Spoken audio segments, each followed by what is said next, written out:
You're welcome back. Now, Erastus Sasaredonko's report on the accident in Kintampo, on the Kintampo-Tamale Road, which claimed more than 29 lives, is what we just observed. Now, as part of our series on ensuring road safety, Arrive Alive, we engage various stakeholders, and we want to try and understand why some of these things keep recurring. There's nothing unique about what happened yesterday, and that's the real tragedy of those lives that we lost. This is the third time in about 4 years that large numbers of people have died on this same road. And of course, it's not even the first. The 2016 occurrence where 70 people died was not even the first. Before this road was constructed, this area was still quite accident prone, going all the way back to the year 2000. Today our guest is Cecil Garbrah. He's Executive Director and Founder of Top Tech Transport and Logistics Limited. He's a friend of the show, a familiar face, and hopefully someone who can help us understand a little bit more of these bizarre occurrences. Mr. Garbrah, it's always good to see you. Thank you for making the time. My brother. I certainly wish our circumstances were better. I wish. But once again, we're together because people have died. Massive explosion on this occasion when these two vehicles collided. What we know is that the Yutong bus was traveling from Boko down south, carrying foodstuffs, 12 people, and as we now understand, some extra fuel. This is what most are ascribing the explosion and the fireball that ensued after the crash too.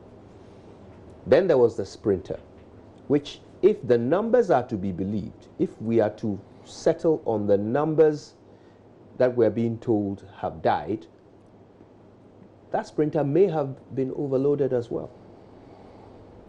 Why? First of all, why Kintampo? What is it about a straight stretch of road which makes it so accident prone?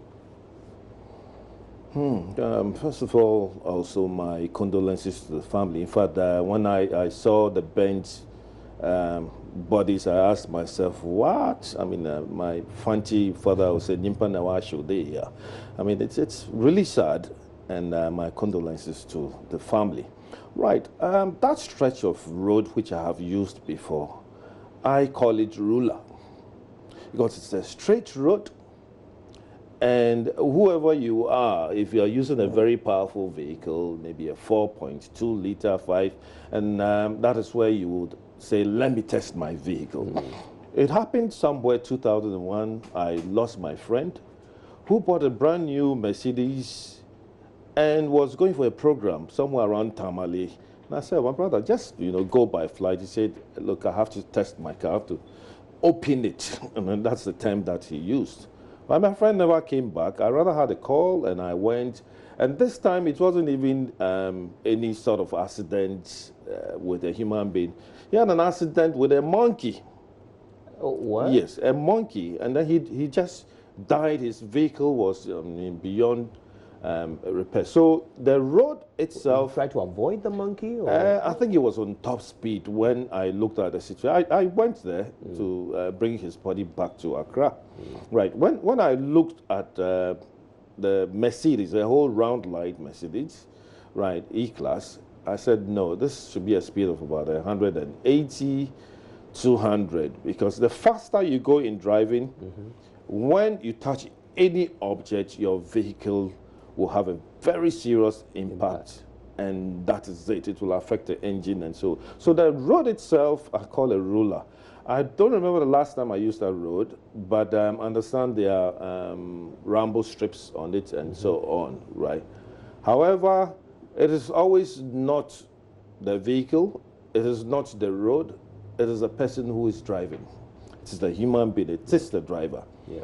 So if all drivers will have that common sense and know that, look, this is a straight, flat road, and that is where road crashes occur, I think we'll get to somewhere.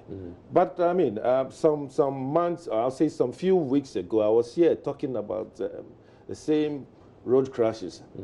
It is a time for us to take a pragmatic effort to resolve it.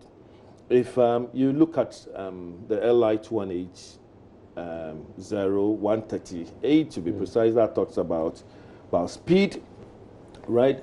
These commercial vehicles must have tachographs fixed in their vehicles.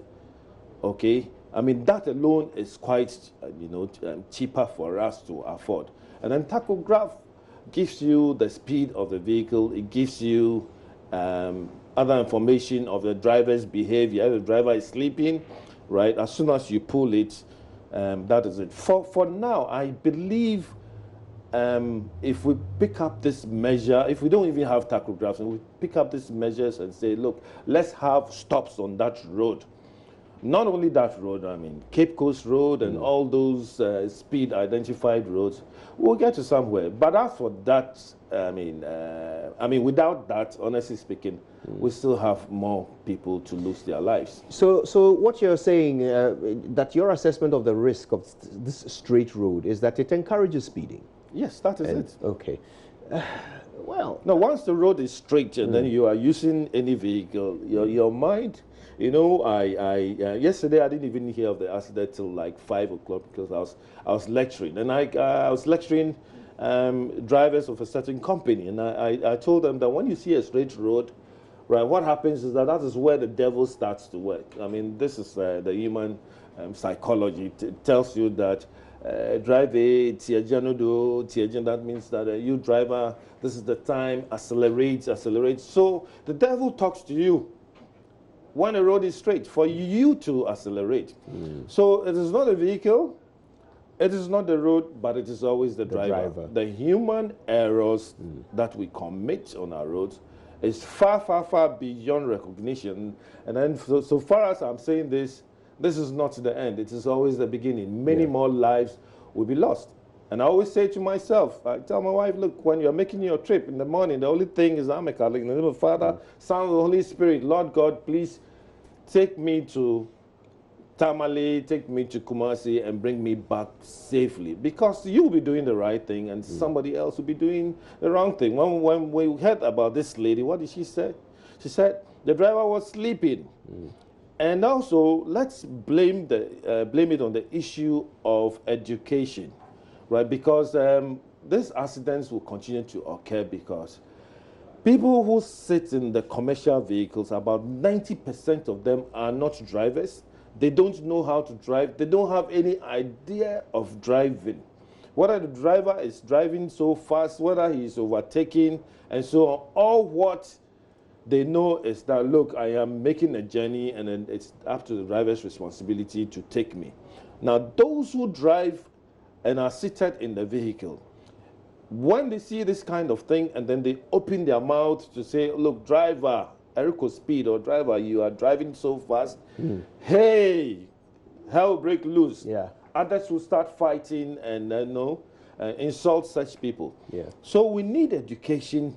And I'm also saying that, look, our laws are there, but let us extend the speedometer under the driver's mirror so that everybody will be educated before the trip to say that, look, the speed limit of this vehicle must not exceed 80 kilometers per hour on the highway. That makes a lot of sense. So, my brother, as for the accidents, I always say it's the beginning. We will still have them so far as we are not making any pragmatic effort to deal with the situation. Let's look at this particular incident. Let's see if we can identify any potential infractions, any potential, deviations from the law.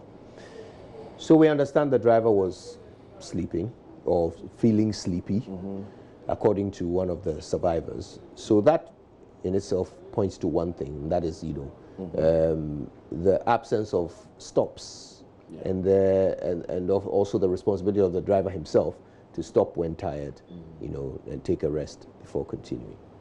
We also have the issue of overtaking. We are made to understand that this driver, who we are told was feeling sleepy, at the time he crashed into the other vehicle or veered off the lane into the other vehicle's direction, was also seeking to overtake another car. This is another eyewitness's account. We haven't been able to determine whether this is independently verifiable. Then there is the fuel. The Sprinter is said to have been carrying fuel, according to the head of ambulance service for that area. Let's talk, maybe we'll start from there. Is this a violation of any regulation? Yes, you cannot carry fuel. There is no way you can even carry 1 gallon of fuel to travel with. It's against the regulations. You must not do it. And that is why when you go to certain fuel stations like the airport Shell and then you are holding a gallon, they'll tell you, no, we are not going to give you fuel. So there was a violation. You must not carry fuel anywhere, right? Even if there's any emergency, you need to find a solution to it, okay? I mean, you look at the taxi drivers, they have 1 gallon, and so on, right? But naturally, you cannot hold fuel because anything could happen. Yeah. Especially if it's gasoline. I mean, the petrol that we all know. In case of any smell and there's any open fire, boom. So this is what also happened, and that is why everybody was burnt to ashes. I mean, it's really sad. Now, the second thing that you mentioned was overspeeding, right? A lot of drivers do not even understand the markings on the road. Right, I did it with your colleague Israel the other time. If you are driving and then you see broken lines, you only see broken lines on the highway on a straight road. And that is an information to you directly to tell you that you may overtake. I didn't say you can't overtake. You may overtake if only the road is clear. And therefore, if there's any vehicle coming towards you, right, you cannot. And that is why you always have you may. Right, so in this case, one, the accident happened at dawn. Visibility was very poor, right? And driving in the daytime is very different than driving in the evening, because in the evening, colors even change. You see red, and red becomes orange or something else, right? So if you are driving, you must have that, again, common sense for you to know that any speed above 60 kilometers at night could be dangerous. But again, what do we do to save the situation? Right, I'm talking about having compulsory stops. If the National Road Safety Authority is listening to me, the Ghana Police is listening to me, let's now build even common kiosks. I mean, we can get those plastic ones and put maybe 2 officers in it after every 10 kilometers where they can check the speed. And that's also one thing that we needed to do a very long time, my brother. Because if you're traveling to Cape Coast, we all know that maybe because of Kaswa traffic and so on, it may take some time. But in those days, you can drive freely 2 hours to Cape Coast. Others were doing 1 hour, and this is where I am talking about compulsory stops. Yeah. People may think, I mean, that would be waste of time, but that is to save lives. A compulsory stops will slow you down, and if there are tachographs, they will check it and check the speed and know what speed you were traveling at. The law says that you must not travel on the highway with a speed which is more than 80 kilometers per hour if it's a commercial vehicle. If it's a saloon vehicle, a 4x4, you cannot drive more than 90 kilometers per hour. That says the law. But I'm telling you today that the law is not working. And so many people will die. These compulsory stops, is that part of the purpose of the police barriers? Is that supposed to be some sort of temporary stop? Yes. Mandated on the driver? Yes. When you're traveling in the evening, for instance, like on the Cape Coast Road, you have a lot of compulsory stops because of armed robbery and so on. That is good enough. All right. Even apart from this, the thieves even manage and they know where to attack. But I'm saying for a real fact that it is not only the police that we need there. We need officers, trained officers that can, know that, look, your last stop to where you are now, you shouldn't have gotten here within 20 minutes, you should have spent like 30 minutes. That is obvious. If systems are working, like we have the tachograph, and if even tachographs are not working, the logbooks are working, right? The logbooks, you register, look, you've gotten to this stop, maybe Kaswa, okay, and then before you get to Winneba, there are about 3 stops. I mean, people may talk about it, people may be angry about it, but where are we going with all this speed? If you are traveling for a funeral and you want to get there very early, why don't you set up very early? Okay, than, you know, wasting that time at home. So plan your trip. This is what I say. And then have compulsory stops. For every 2 hours, the law says that for every 4 hours, take a rest and then continue. But then for we road safety practitioners, we are saying that for every 2 hours, at least get everybody from the vehicle, take a compulsory rest for 5 minutes, 10 minutes, then you, the driver, you give your command, okay, 1 man call. 2 hours again, you stop. That makes a lot of sense, and that, you know, plans your trip. If you're even traveling with, let's say, managers of multimedia, do it to save lives, and then you can get to your destination. So there are always, you know, tricks when it comes to trip planning of your journey. When you plan your trip very well, I don't think we'll have such accidents. All right. Now, there's going to be some difficulty identifying the victims here. The Yutong bus, we're told, left Boko with 7 passengers, but then picked up 5 on the way. Where did they pick them up? We don't know. Who they are, we don't know. It points again to the informal nature of our public transport systems. If there were, like you said, if there were designated places where you can pick passengers and you are not allowed to pick them anywhere else, we would have been able to trace the number of stops between, you know, their point of origin and the accident, and would have been able to narrow down where these 5 people came from. But as it is, they could be from anywhere. They could be anyone. And there are family members living in some remote parts of the country in that area whose loved ones are missing, and they have no way of tracing them. Very sad. How do we fix this? Well, it's happened already. It's just so sad. You can't even identify the faces of the burnt bodies. In fact, yesterday I was brave to watch it on your TV station. I looked at it and I said, unless a DNA test, who is going to pay for DNA? And after all, when you do the DNA, what are you going to benefit from? So it means that you have to bury your loved ones somewhere else. I think it's sad, but I think we should go for a mass burial and then let sleeping dogs lie. It's really sad, very sad.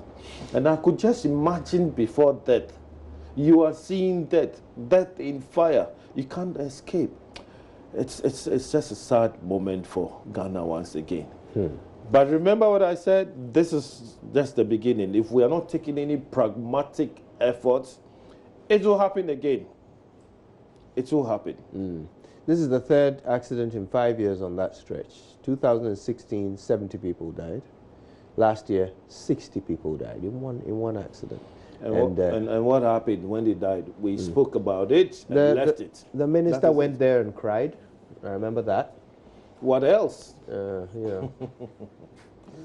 Well, I don't know sad. whether he'll do the same Very this sad. year, but yeah, it's mortifying to think that we can lose so many humans in one go. But it's no coincidence. If this is happening all the time on this same road, it's no coincidence. The problem must be solved. We remember reports of the last accident where we were told that there was a possibility the driver was attempting to avoid some sort of obstacle on the road. I don't know whether, actually, Ebony's accident is the one I'm thinking of. Ebony's accident happened same area or same part of the country. What we're told is that there was some construction happening and there was some spillover of sand or something onto the road, and there's a suspicion that one of the drivers may have been trying to avoid this. So again, we're back to the whole situation of maintenance and keeping our roads safe from the point of view of the owners of the utility. Yeah, but then, I always talk differently. That if you look at the statistics in this world, and especially in Ghana, 90% of all these accidents are human errors. 5% are really caused by mechanical errors, and another 5% are caused by the road engineering. Right. But forgive me for cutting through. I'm told that we have Ashadu Ibrahim on the line. He's the acting chairman for the Boko Mamboda station, where the Yutong bus started its journey. So let's see if we can learn a little bit more about this bus and its occupants. Mr. Ibrahim, thank you for speaking to us. Good morning. Fine morning, brother. How are you too? Fine, thank you. Yes, thank God. So tell us about this bus. Is it a regular bus at that station? It's a regular bus at that station. We start working with him almost 15 or 16 years. 16 years. The bus Yes. is 16 years old. The bus, he's a member of the station driver, member of the station. Oh, okay, the driver. Yes, sir. Then last year, they are using a video bus and the Yutong bus, and this one came, the Garbrah and Hyundai. His own is a Garbrah. We are working with each other almost 16 years. Okay.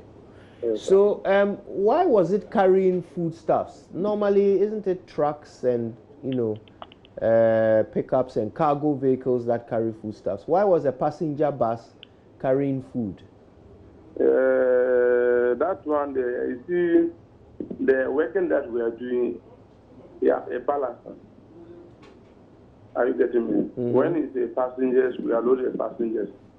When it's a goose, like let's take it as a green pepper and pepper and toast.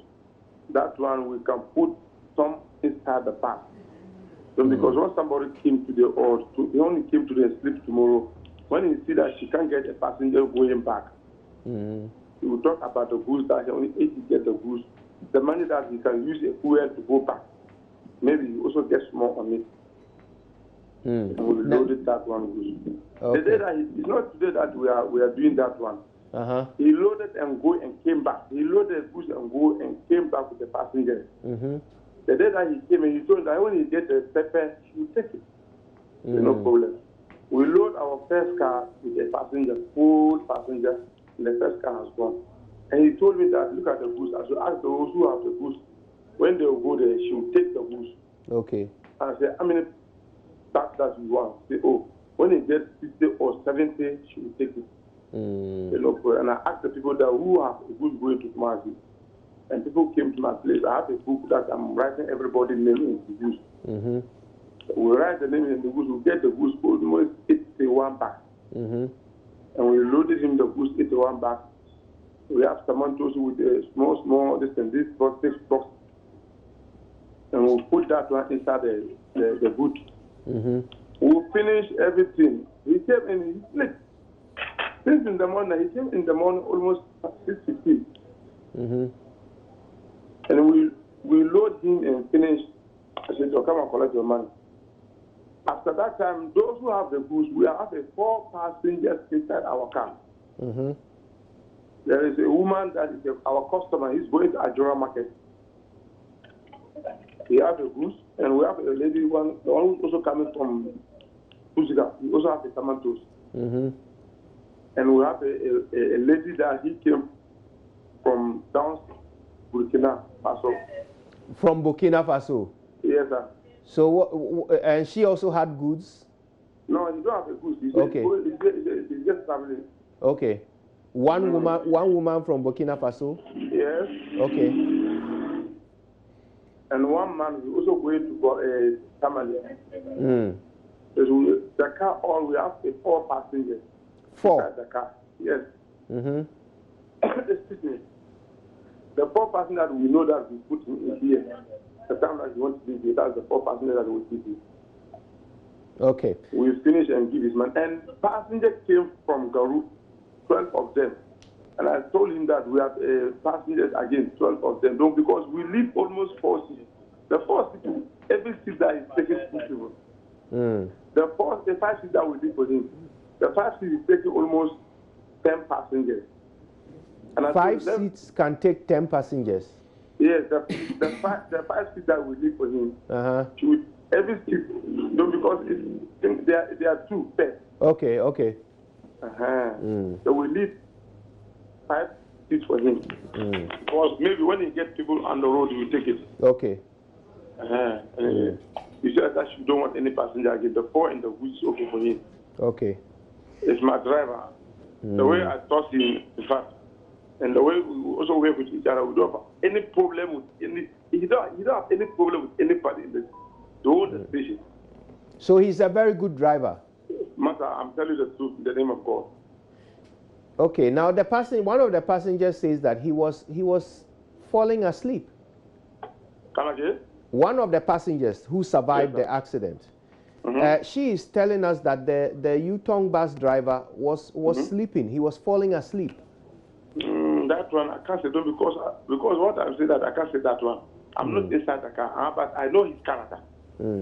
So what will he normally do if he's driving and he's feeling sleepy? From what you know about his character, what does he do? He will park and sleep. Is that what he normally does? Yes. So at this accident happened at dawn. You are saying that he had already traveled once, brought some passengers, traveled again, and this was his 3rd trip? What I'm saying now, the way I'm respecting him, the way that I know that the way he's do his work, it's not the driver that will go today. You see, somebody that leave Boku today. When he reach Kumasi today, tomorrow, she will load tomorrow again. Tomorrow next is here. He's the one photographer that we are talking about him. With university. When he load here and go, she will make almost 3 days or 4 days before coming back here. I see. So that is why I'm saying that I'm respecting him. Okay, so you were saying that you wrote down the names of the passengers. So do you have the names of the passengers who were in this car? Yes, I have the lady that who's coming from the the Savon Gari. I have his name. Okay, and she's the only one whose name you have. Come again? Is she the only name that you have? When we load and finish, we have an invoice that we are writing the names. Okay. When we give you tickets, we write your name. So have the police come to see you for the names, for the information? Yeah, the police came out. They didn't ask me about the name. They didn't ask you about the name? Yes, they just came and asked me about the load that we load him. How do you know his character? No, any police asked me about the passenger's name. I see. Yes. Okay. Now, so that road, the Kintampo road. Excuse me. Yes. The police asked about the woman who's inside the one who has the goose. That name, that woman, that is our customer. Okay. That's only that name that he asked. He didn't ask the name of them. Okay. All right. Now, that Kintampo road, your drivers use the road a lot. And there have been so many accidents on that road. So why is the road so dangerous? What's the problem with that road? That one, you know, I'm let's take, I'm a collector. About that road, we can't know what is good about that road. Are you getting me, sir?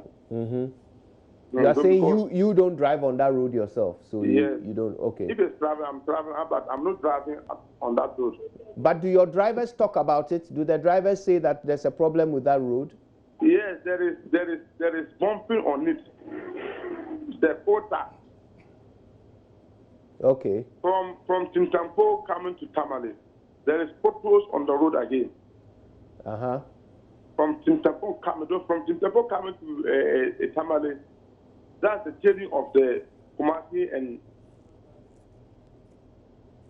Tamale. Right. Okay. Tintampo to Tamale is a journey. Okay. Okay. So this morning, what is the mood like at your station? How is everybody feeling today after the accident happened yesterday? Since yesterday, we are not feeling happy. In fact, when we lost our brother, we share ideas with each other. In fact, we are sharing everything. It's not the one who we are one mother or one father or different mother or different father that you can say ideas with each other. In fact, the guy we are sharing others, advancing each other. What is his name, the driver? The name that I do know is actually name, but the name that we are calling him here is Alaji. Alaji. Yes, sir. Alaji. Well, so do you know any of his family members? I know his father, and I know his senior brother, I know his junior brother. The father is the chairman of the Kumasi station at the Crofom. Right.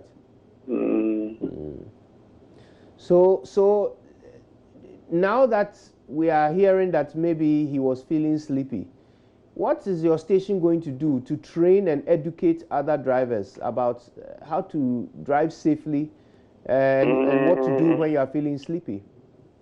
Thank you for asking this question. You see, sometimes now the drivers, they are going to he has a spare driver.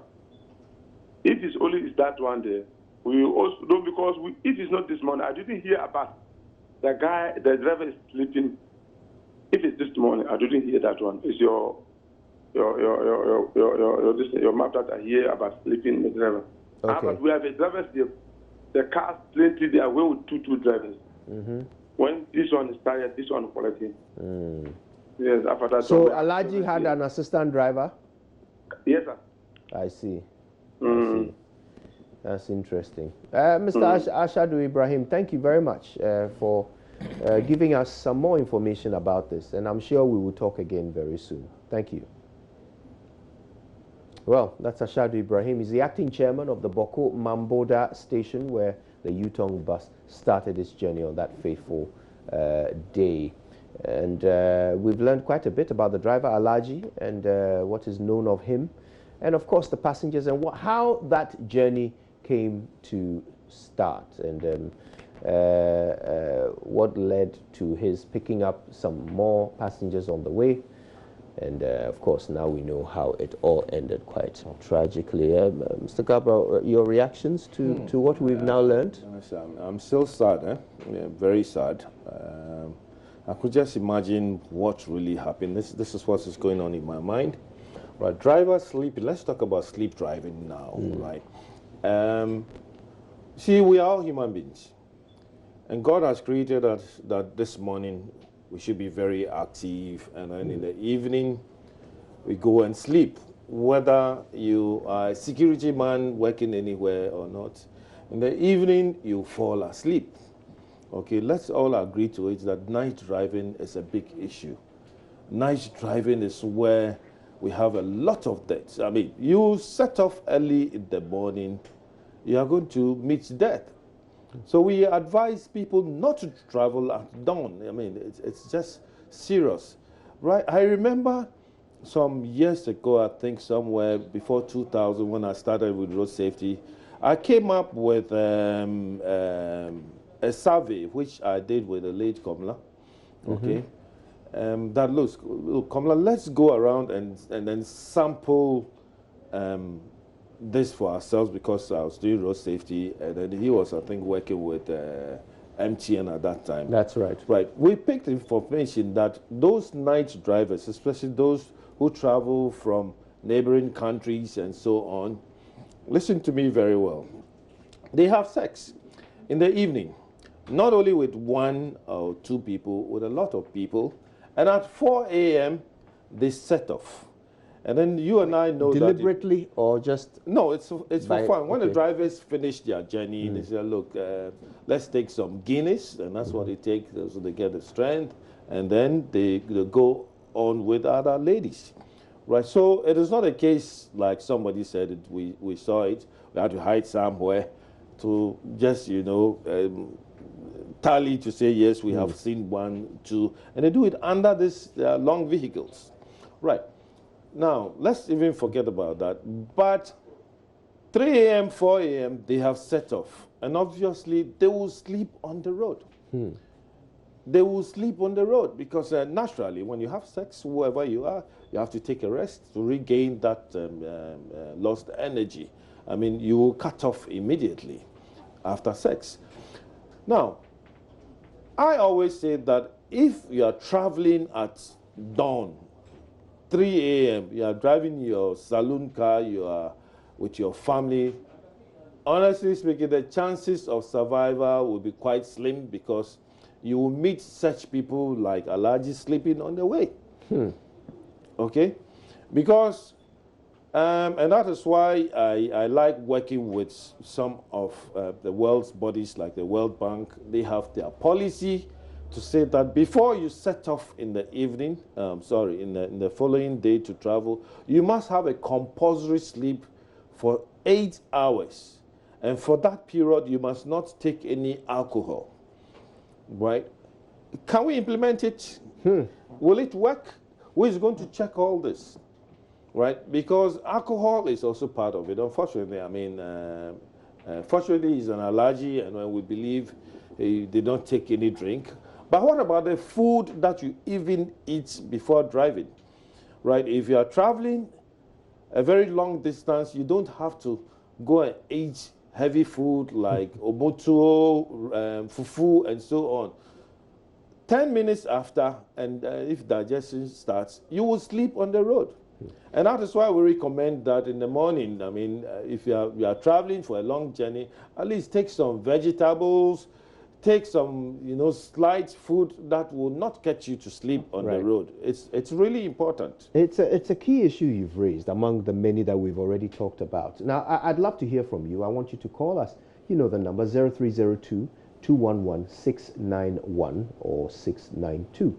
0302 211 691 or 692. Do you have questions for Mr. Garbrah, or do you have some thoughts of your own, some other things that you consider to be risks when we're out there driving? There are some who are advocating for a reduction of nighttime travel. In fact, some are even saying let's campaign against traveling at night. But economically, that isn't plausible, is it? And if it is, should we pursue it? Yes, it is. It is. For instance, I spoke about the World Bank's policy. It is in that 6 o'clock, park your vehicle.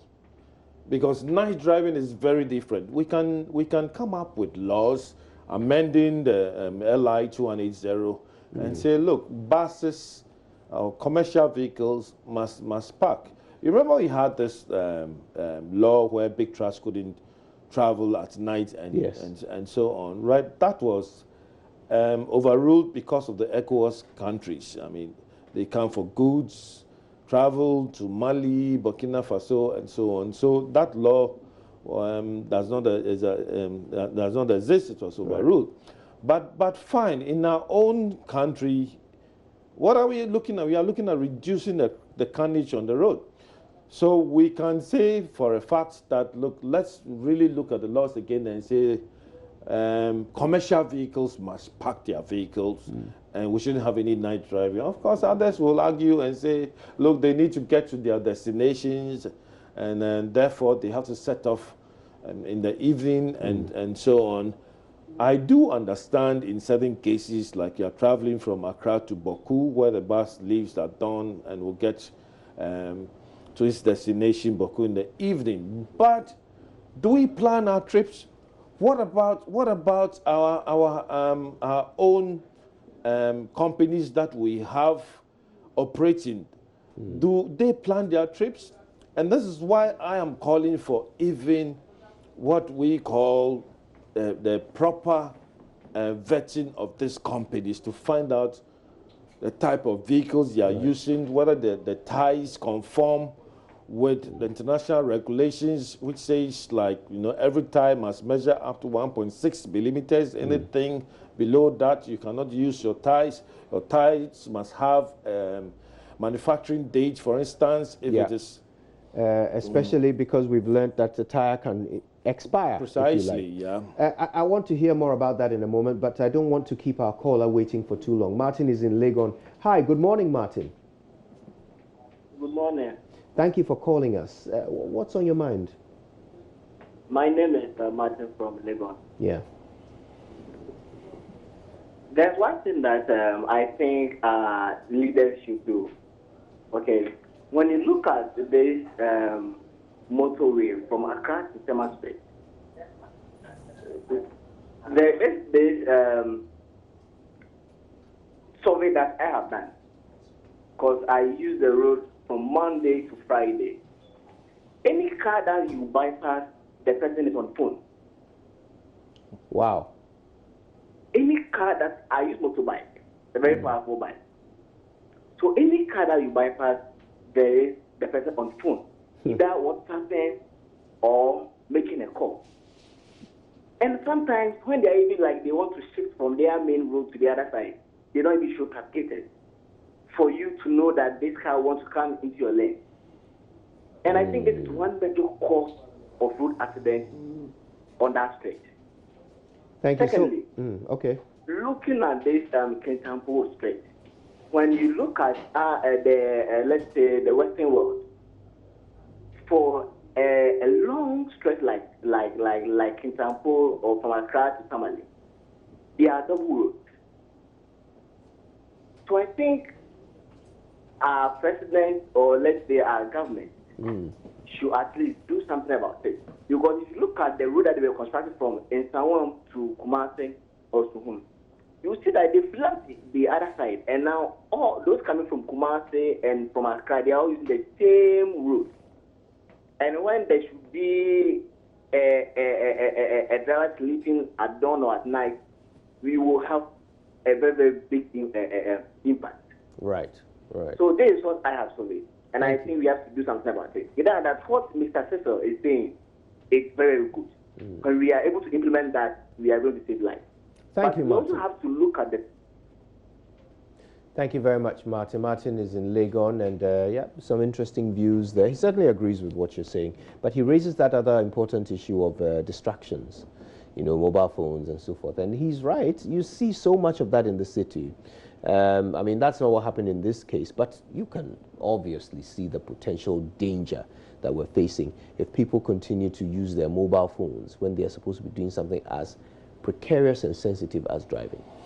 That's very true, and I am for it. I always say is that we are wasting money in this country. Road safety itself can generate a lot of money, and I am talking about applying the rules and regulations on road safety. So finding people and so forth. Precisely. Right. Let's speak to Solomon. We'll come back to that in a moment. Solomon is calling us now. Hi, Solomon. Good morning. Where are you calling from? Yes, I'm doing well. I'm calling from Bogatanga. Perfect. Talk to me.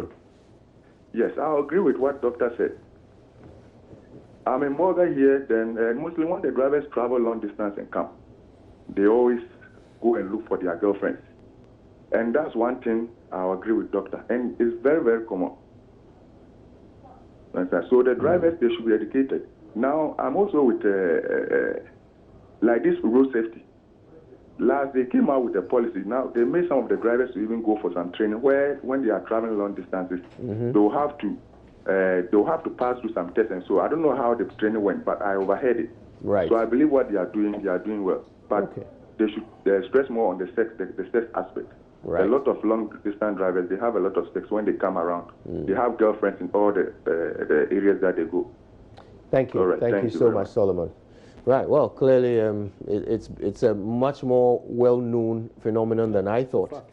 Wow. So anyway, we were talking about fines and generating revenue.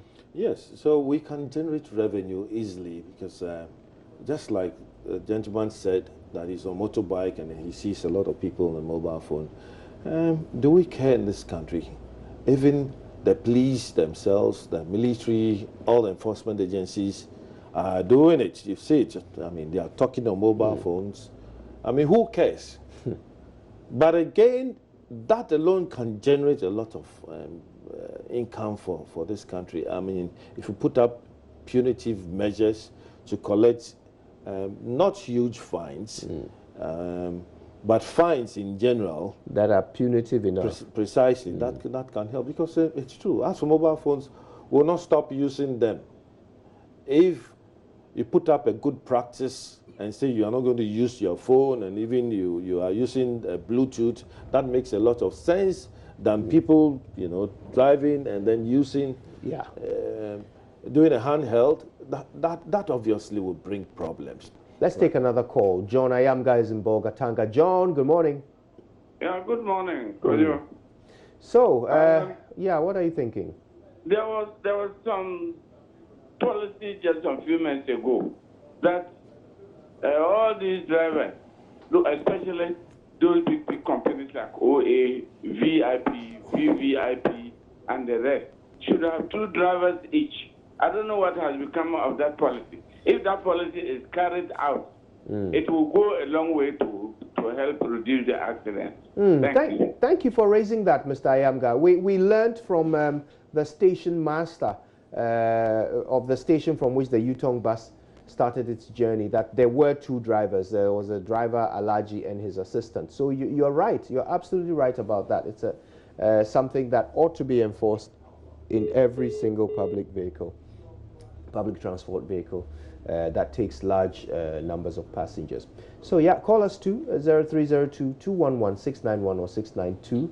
I want to know how this has affected you. This is the 3rd time in just 4 years that we have lost huge numbers on this same Kintampo stretch. It appears that when it comes to road accidents, the biggest numbers are on this road.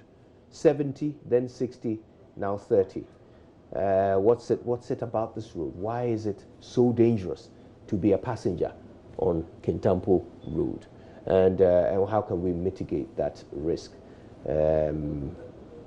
Anyway, so let's also look at another thing that was mentioned by the station master.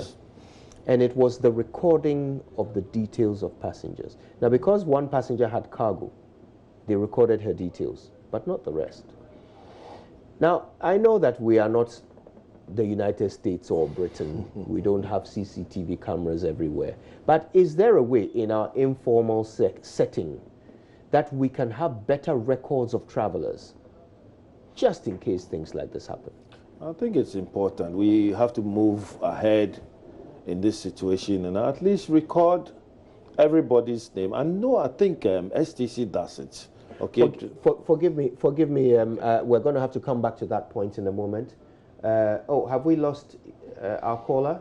I think we may have lost him. I'm so sorry. I keep interrupting, but we don't want to keep the callers waiting. When you talk about commercial passengers, I mean, picking up passengers, now our stage transport company is the best. Yeah. Okay, right. And I'll say kudos to my very good friend Nana Kumia for putting in a lot of measures, right? But then one, driver training is really important. Driver training. If you have your own internal training, that is not good. Well, I'm not campaigning for myself, but it is always good to have an external person to train your drivers than, putting up, your own training. Yeah. Right? Because your own training, they become used to you, and whatever you say, they will say, yes, sir, and then they will still continue to, perform all what they are doing, which they think is their normal duties. So you need that external training to share more ideas. So I'll say for a fact that STC is doing very well. But again, if you are even traveling with 2 drivers, it is very compulsory to plan your trip. Yeah. Plan your trip that every 2 hours, stop all of you in the vehicle, because if you sit down for a while, right, and then you may have this, go out and speak to drivers. Out of 100 drivers that you'll be speaking to, 90 of them will tell you they have waist problems. From the long times. Precisely. And it is because they don't plan their trip. At least if you drive for 2 hours, get everybody out of the vehicle, compulsory. And that is why I believe also in the announcement system that before the bus will take off, at least get every information that you need, people's names. If you have a voter's register, pick the names, pick the next of kin, that in case of any emergency, let's call this person. It makes a lot of sense. But will the private companies do it? they will not do it. They will just, you know, make sure that their buses are full. You could and pick another passengers. We need to develop the stations, and then that is why I'm saying that we need that pragmatic, you know, efforts to do it. If we do not, you and I will sit here and talk about it, I wouldn't be surprised that next month, your station will call me again that, Mr. Garbrah, there's another accident. That would be a tragedy. Yes, and it will happen if we are not taking any pragmatic efforts to deal with it, because we also have a situation of recalcitrant drivers. I mean, these drivers have taken it upon themselves that, look, in Tampo Road, look, this is where I will speed. Yeah. So when I get to this part of road, I will speed. Such people are used to the road. And then even if you look at Accra traffic lights, you'll be standing at the traffic light with a trot driver. Look, he has studied the green light so well that as it is red, he has started moving because he knows that the next thing is that green is going to change. So the problems will be there. Recalcitrant drivers needs to be dealt with. In the end, it's always the driver. It's always the driver. It's not the car, it's not the road. It's always the driver. Mr. Cecil Garbrah, I want to thank you so much for your time with us. Now, we're going to take a quick break. We need to hear from our partners who helped make this show possible. But when we come back, we're still on the matter. We'll be hearing from Roland, who has been speaking with some of the drivers of these commercial vehicles. And no doubt he's going to be putting some of the questions that Mr. Garbrah has raised to them. Stay with us. It's the AM show. We're back after this.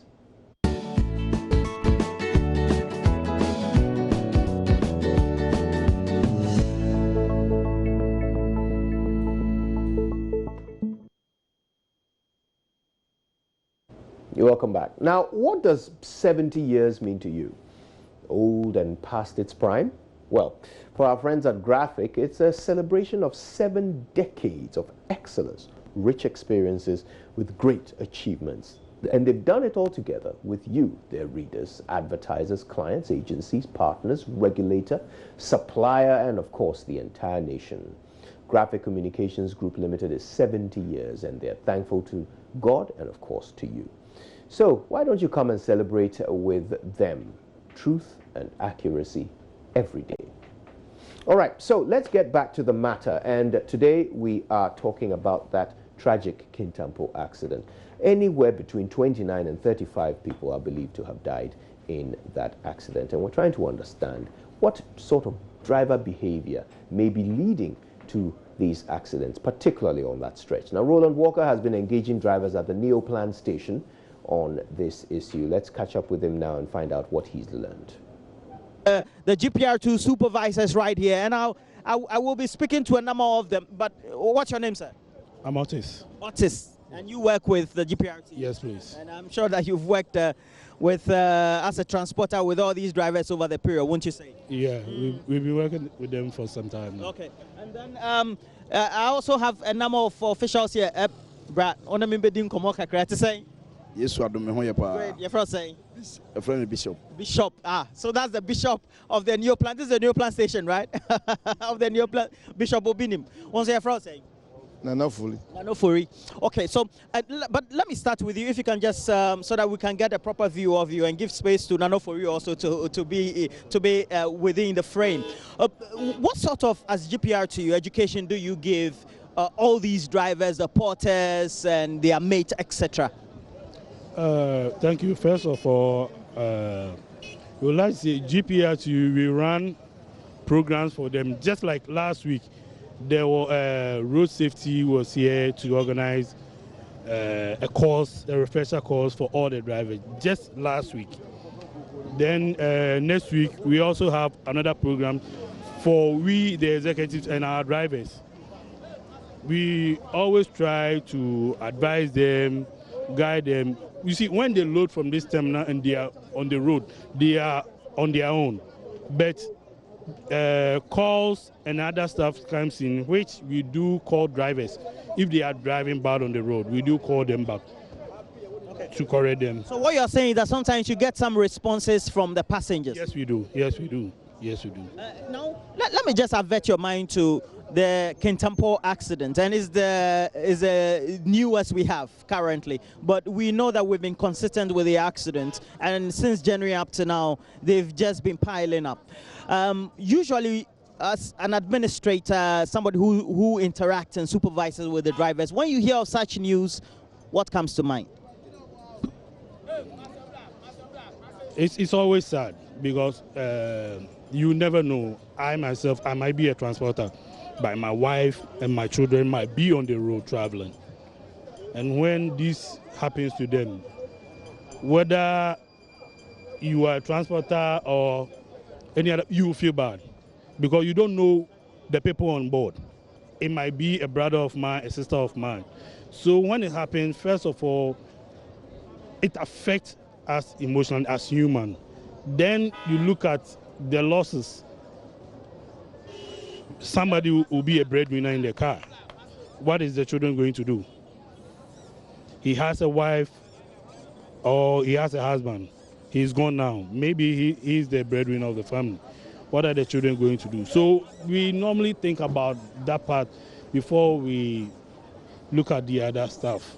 Yeah, because it's a tragic news. But let me go to Bishop. Bishop, you can speak in any other language, but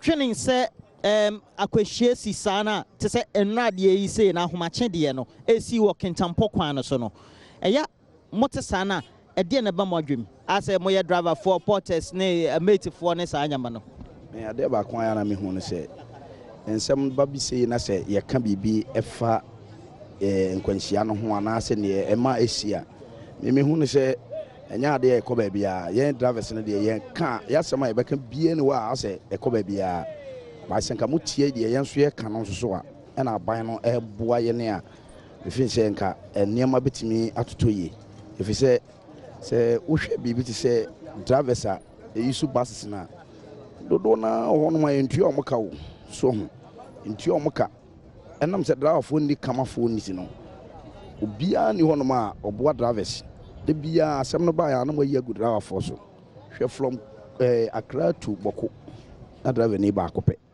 o sistia nanim na okɔ Boko nanka opesanke yeah and he is saying that when the incident happened, it looks like those who are heads of authority, and I'm sure even the media is also included because it's a broader conversation when some of these accidents do happen, don't seem to talk for the drivers. Then he zoomed in or transitioned into a discussion about how drivers sometimes are not well paid, and he gave an example of how a driver alone would have to sit in a big bus and drive all the way to Boko, for example.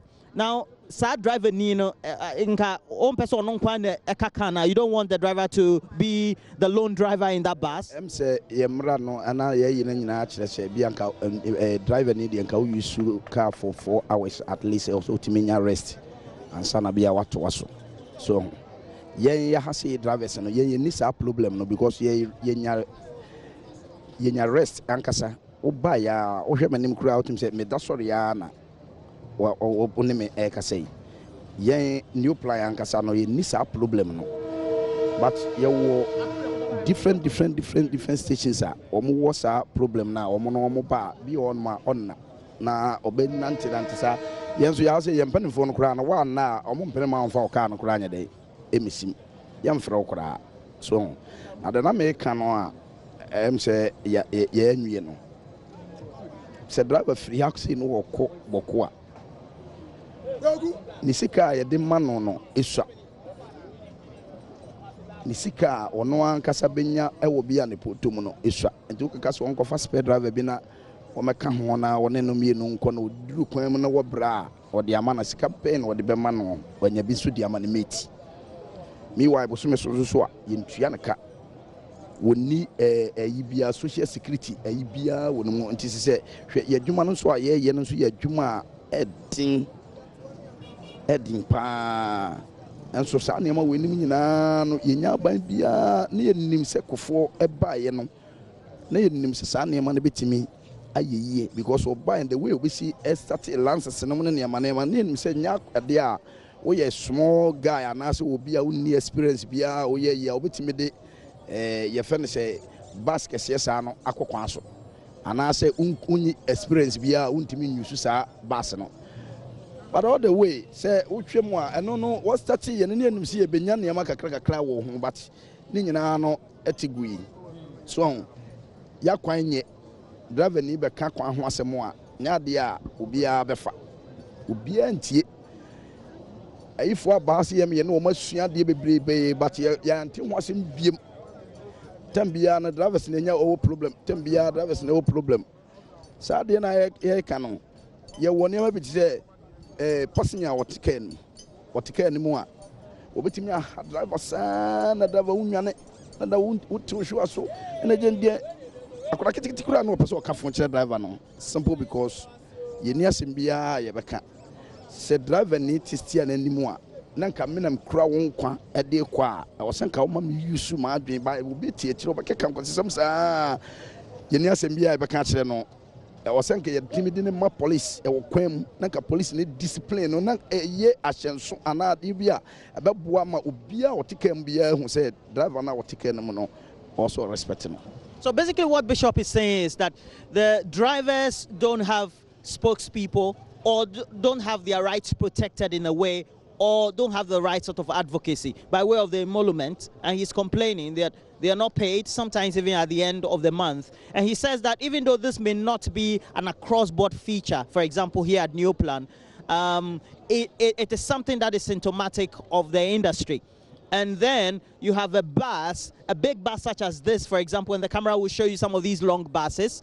You have only a driver, and are taking a long journey from here to Tamale, Bokuwa, and it's only one driver. He is advocating at least if they could have even a spare driver, and that will be a policy at the national level, and so no transporter or transport owner could flout it. That would also help. And then the other thing is that sometimes they are not giving the opportunity to concentrate. And this time, he's faulting the passengers to enable them drive safely when they're on the road. And then sometimes too, they don't get the time to rest, he says. Even though he says New Plan, they are okay with that. Now let me go.